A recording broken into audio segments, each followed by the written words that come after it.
E agora, daqui a pouquinho, nós já temos o Maurício Marcon já conectado, então dou as boas-vindas ao deputado federal por Rio Grande do Sul, Maurício Marcon. Que prazer, Maurício, ter você aqui no nosso programa. Muito obrigado pela diferença. Imagina, a alegria é minha. Boa tarde, Segré, boa tarde a todos que ocupam a mesa hoje. Nós estamos aqui ocupando uma mesa também em Brasília, né, fazendo o nosso papel de quem já realmente perdeu a paciência com o Hugo Motta já há algum tempo, mas agora realmente não tem mais como nós voltarmos atrás. Vocês estão falando com o Hugo Motta? O Hugo Motta está recebendo lideranças, deputados, ou ele está guardado? Olha, eu vou te trazer uma informação que saiu agora, até os guris foram lá. A gente tem um outro plenário aqui na Câmara dos Deputados, que é o Nereu Ramos, com certeza conhece, mas para quem não conhece, e tinha uma informação que estava para ser montada a sessão lá. Ele queria montar uma sessão lá para passar por cima de nós. Então é difícil ter diálogo com alguém que eventualmente toma esse tipo de atitude, né? A gente está agora com duas equipes, digamos, uma aqui no plenário da Câmara, o oficial, e uma lá no Nereu, mas ele pode a qualquer momento colocar isso na CCJ ou em outra comissão para realmente passar por cima. Tudo isso para que ele não paute a anistia. Ele está fazendo tudo isso para não pautar a anistia. Vejam bem que nós não estamos exigindo que a anistia seja aprovada, nós estamos exigindo que a anistia seja pautada, algo que ele tinha nos prometido à época que ele foi eleito, que precisava dos nossos votos. Depois ele criou algumas dificuldades, como a questão das assinaturas dos líderes, né, ter a maioria, nós a conseguimos. Depois nós tivemos assinaturas individuais que ele colocou como prerrogativa para pautar iniciamos mais uma vez, e de lá para cá ele vem nos enrolando. Então agora parece que o diálogo não é o que ele quer fazer. Não duvido que daqui a pouco mande a tropa de choque tirar todos nós dentro do plenário, e nós obviamente resistiremos pelos inocentes que estão presos pelos absurdos de Alexandre de Moraes e a sua turma. Vocês aí na Câmara de Deputados e os senadores na Câmara do Senado são a linha de frente e a resistência, né? Porque se vocês agora tem que sair daí, desse lugar, a posição da oposição fica muito complexa. Queria te perguntar, Maurício, os senadores do teu partido, as pessoas com quais você tem contato, talvez de outros partidos, todos assinaram essa lista de apoio ao impeachment do ministro Alexandre de Moraes? Olha, no Senado o que a gente tem, o Podemos é um partido, como tu sabe, bastante de todos os espectros políticos. É um partido de centro. Eu estou filiado ao Podemos até março do ano que vem, quando vou para o PL. Acredito que o Marcos Duval, que está no Podemos, tem assinado, e a Soraya Troni não tem assinado. Os demais eu não vou saber te dizer.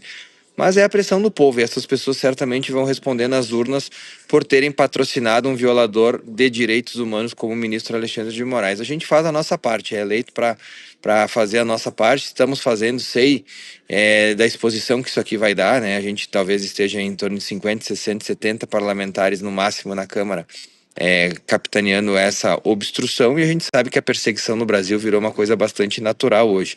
Mas a gente não pode continuar dormindo, botando a cabeça no travesseiro e ficando tranquilo, quando a gente sabe que tem mães e pais de família inocentes presos por causa de um maluco que se acha acima da lei. Eu vou te fazer a última pergunta e abro perguntas para a mesa. Quando foi a votação para Hugo Motta ser o presidente da Câmara dos Deputados, o apoio da direita era no compromisso de pautar a lei de anistia. Alguma coisa mudou aí no meio e essa pauta não foi levada à consideração. Qual você acha que foi o motivo? Olha, eu nem acho, eu tenho certeza absoluta, meu amigo. Quando logo depois da eleição do Hugo Motta, que ele tinha nos prometido pautar a anistia, nós tivemos uma reunião da oposição com ele, onde uma mãe de 6 filhos, inclusive um estava mamando no peito de sua mãe, em frente ao Hugo Motta. Ela chorava sobre a prisão do marido, onde o Hugo Motta nos falou: olha, eu vou tratar com o Alcolumbre e vamos seguir em frente com essa pauta.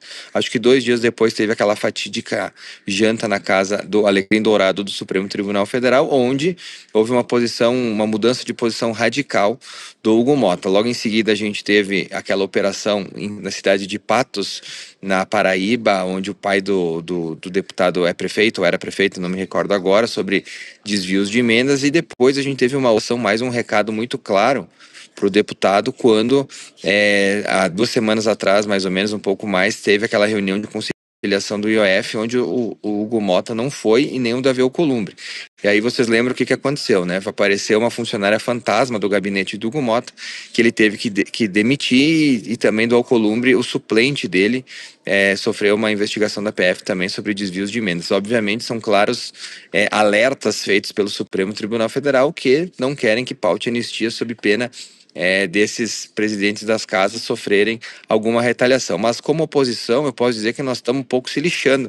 Se eles fizeram alguma coisa errada, que eles paguem. A gente tem que colocar em primeiro lugar o povo brasileiro, que está sendo nossa imagem como país vergonhosa pelo mundo, né, com um ministro violador dos direitos humanos, e mais propriamente esses inocentes que estão presos por este violador dos direitos humanos. E aí, se o Hugo Motta ou propriamente o Alcolumbre tem alguma coisa que devem à justiça, que paguem. A gente não tem nada a ver com isso. Abro a pergunta. Deputado Lucas Wolff. Maurício, boa tarde, prazer em falar contigo. Parabéns pelo trabalho, parabéns pela luta.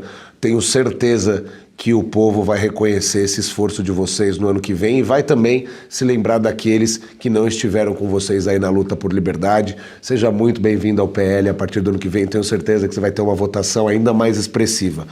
Maurício, eu queria saber de você duas coisas, se possível. Primeiro, hoje a primeira turma do Supremo condenou a 17 anos aquele rapaz, aquele mecânico, que sentou na cadeira do Alexandre de Moraes do lado de fora do palácio, do lado de fora, ali na praça, a cadeira estava ali, salvo engano, ele sentou e, claro, xingou o Alexandre ali, o que é, sem dúvida, um desrespeito a uma autoridade, pode ser tido como um ato aí de vandalismo, mas ele foi condenado há 17 anos, um mecânico por abolição violenta do Estado Democrático de Direito, golpe de Estado, dano qualificado, deterioração do patrimônio tombado, associação criminosa armada.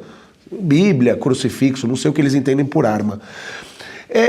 Você deixou bem claro o que aconteceu em relação ao presidente da Câmara. Agora, no colégio de líderes, nas reuniões que são feitas aí, o Hugo Motta chega a dar alguma justificativa oficial, porque você bem disse sobre a sensibilização dele em relação ao tema, e nós não estamos aqui, como a gente diz, tratando apenas de Jair Bolsonaro. Um mecânico com 17 anos de condenação por conta de sentar numa cadeira é um absurdo. Então eu queria saber se o Hugo Motta oficialmente dá alguma justificativa para vocês, porque, como você bem disse, já tem as assinaturas dos líderes, já tem a assinatura da maioria para que seja pautado, e a solicitação é só para que seja pautada. E se você me permitir uma segunda, o impeachment no Senado, mas além da PEC 33, do projeto de anistia, o que a oposição, o que vocês estão conversando e preparando se o Congresso voltar a trabalhar na pauta? Vai barrar também os projetos do governo Lula?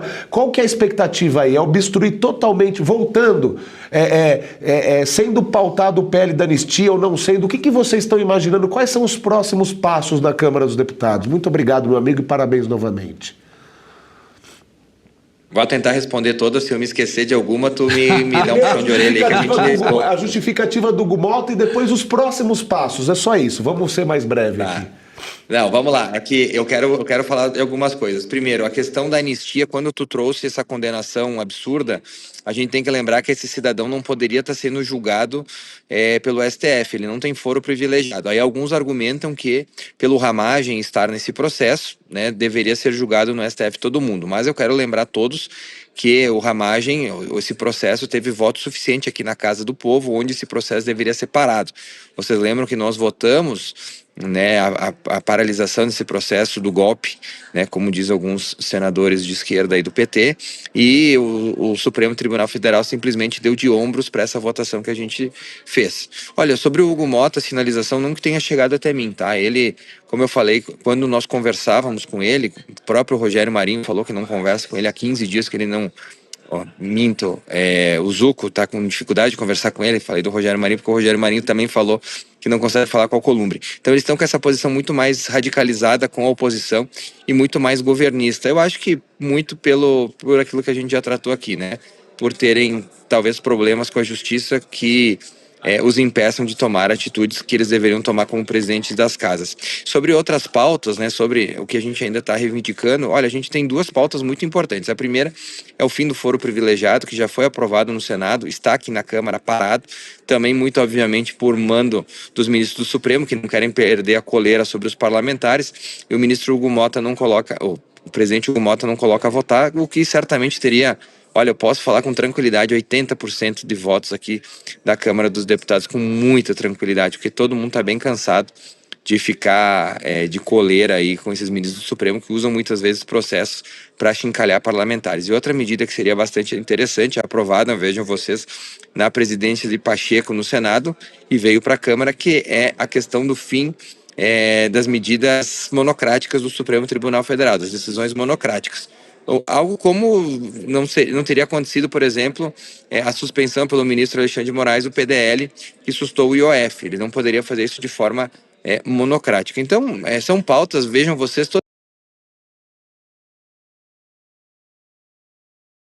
Perdimos o sinal com o Maurício.